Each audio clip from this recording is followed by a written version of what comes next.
አሰላሙ አለይኩም ወራህመቱላሂ ወበረካቱሁ። ሰላም ሰላም፣ ውድና የተከበራችሁ የቻናሌ ቤተሰቦች እንደምን አላችሁ? ያለው አልሐምዱሊላህ። እንዲሁም ክርስቲያን ወገኖቼ ሰላም ሰላም ብያለሁ። በያላችሁበት ሰላማችሁ በዝቶ ይትረፍ።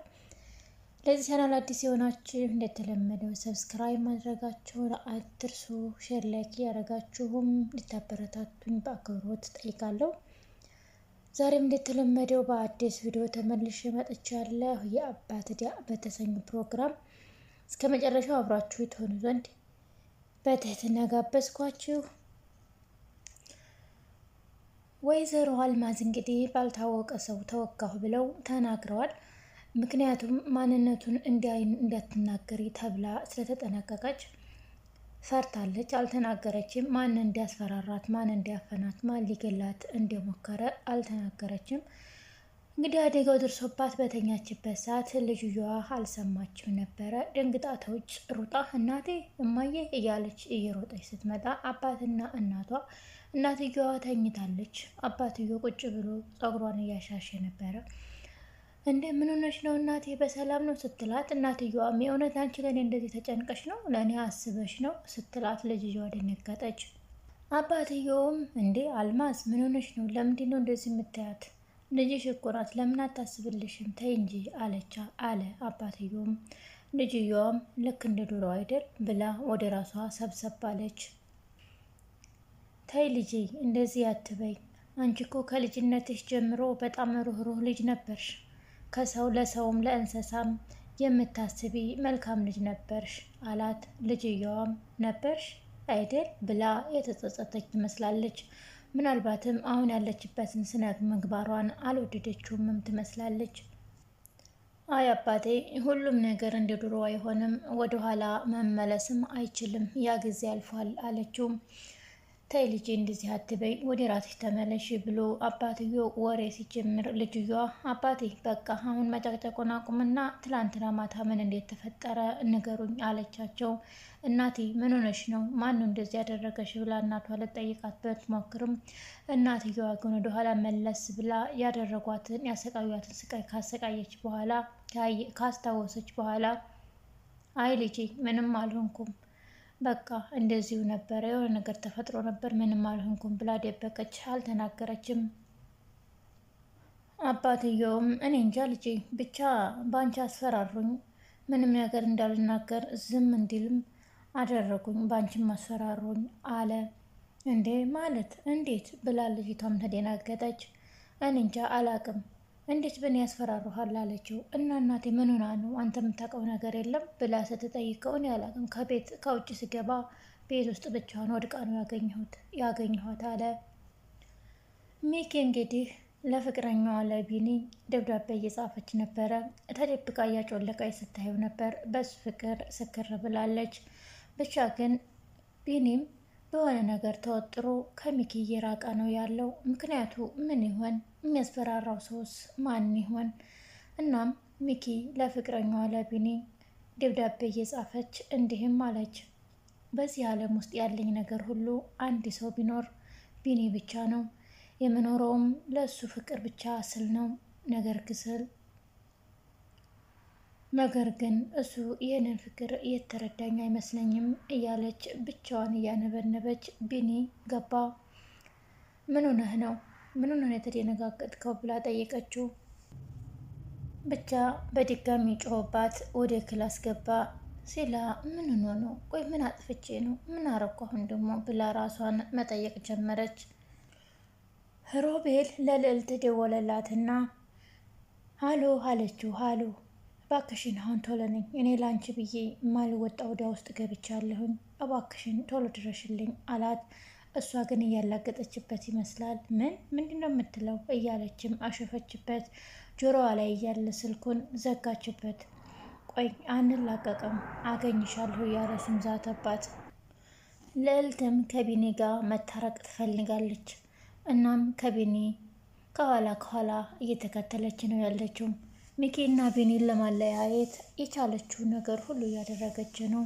እናም ሮቤል አሁን በዚህ ሰዓት እኔ ከቢኒ ጋር እንዴት እንደምቀርብ መላ ጠፍቶብኛል፣ ጭራሽ ነይ ይለኛል እንዴ እያለችም ሳቀችበት። ማኪም ደብዳቤዋን መጻፏን ቀጥላለች። መቼም ቢሆን ፍለጋዬን አላቆምም፣ የወንድሜን ገዳዮች፣ የእናቴን ታሪክ መቼም ቢሆን መፈለጌን አላቆምም እያለች ለራሷ ቃል ትገባለች። አሁን ግን ከቢኒ ጎን መሆን አለብኝ። ቢኒ ምን እየሆነ እንደሆነ ምን እንደተፈጠረበት እንደሆነ ምንም ነገር አላወቅኩም፣ አልገባኝም። እናም በአሁን ሰዓት ሰው ስለሚያስፈልገው የራሴን ፍላጎት ወደ ጎን አድርጌ ከሱ ጎን መሆን አለብኝ እያለች ብቻዋን እያወራች ሳለ ቢኒ ከክላሱ ገብቶ እቃውን ሁሉም አውጥቶ ግድግዳውን ሲደበድብ ሰማችና ማኪ ወደ ክላስ ገባች። ማኪም በሩን ሳትከፍት በፊት በጣም ፈርታ ስለነበር በሩ ጋር ተደቅና እያየችው እየሰማችው ነበረ። በቀዳዳው እያየች ጆሮዋን ደቅና እየሰማች ነበር። ቢኒም ክላስ ውስጥ ቤቱን ዝብርቅርቁን እያወጣው ትራሱን እየደበደበ ብቻውን አሁን ምን ላደርግ ነው? አሁን ምን ሊውጠኝ ነው? አሁን ምን ማድረግ አለብኝ? እያለ ብቻውን እያወራ ነበር። ለእሷ ግን የሚለው ነገር ምንም አልተሰማትም። እናም በዚህ ሰዓት ግድግዳው ጋር ልጥፍ ብላ ነበረ። ቢኒም በንዴት በሩን ከፈት ሲያደርገው በሩ ጋር ተደቅና ነበረ። ማኪ ምን እያረግሽ ነው ሲላት፣ አይ እኔ እኮ የምትበላው ምግብ ፈልገህ እንደሆነ ወይ ውሃ ጠምቶህ እንደሆነ ብዬ ነው፣ ውሃ ርቦህ እንደሆነ ብቻ በጣም ተርበተበተች። ለእኔ ውሃ ርቦኝ እንዲሁ ብትሰጨኝ ብሎ ገላመጣት። ማኪም እንግዲህ በራሷ በጣም ተናደደች። አንድ ነገር እንኳ ዋሽቼ ማስረዳት አልችልም ማለት ነው፣ በቃ እንደዚህ ነኝ ማለት ነው ብላ በራሷ ተናደደች። እናም እሱም ምንም ሳይላት ጥሏት ወጥቶ ሄደ። ልክ ቢኒ ከቤት እንደወጣ ልዕልት ተብዬዋ ተመልሳ መጣችና አፏን እፍና ረገቻ። ዝም በይ አለች ማኪ። ምን ነው ምን ተፈጠረ ምናምን ስትላት ቢኒ እኮ ጥሎኝ ሄደ፣ ምንም አያወራኝም፣ ግን ለምንድን ነው እንደዚህ የሚቀያየርብኝ ብላ ሚስጥሯን ለሷ ታወራለች። ጓደኛ ያገኘው መስሏት ልዕልትም ማለት አየሽ ማታ እንደዛ ጥሩ ነበራችሁ፣ አሁን ደግሞ እንዴት ተቀያየራችሁ? አየሽ አልኩሽ ቢኒ አንቺን አይፈልግሽም ብዬሻለሁ አለቻት። እናም ማን የደወለለት ግን እርግጠኛ ነሽ ስትላት እኔ እንጃ ማን የደወለለት ልጠይቀው ነበር ግን ሊነግረኝ ፈቃደኛ አይደለም አለች ማኪም።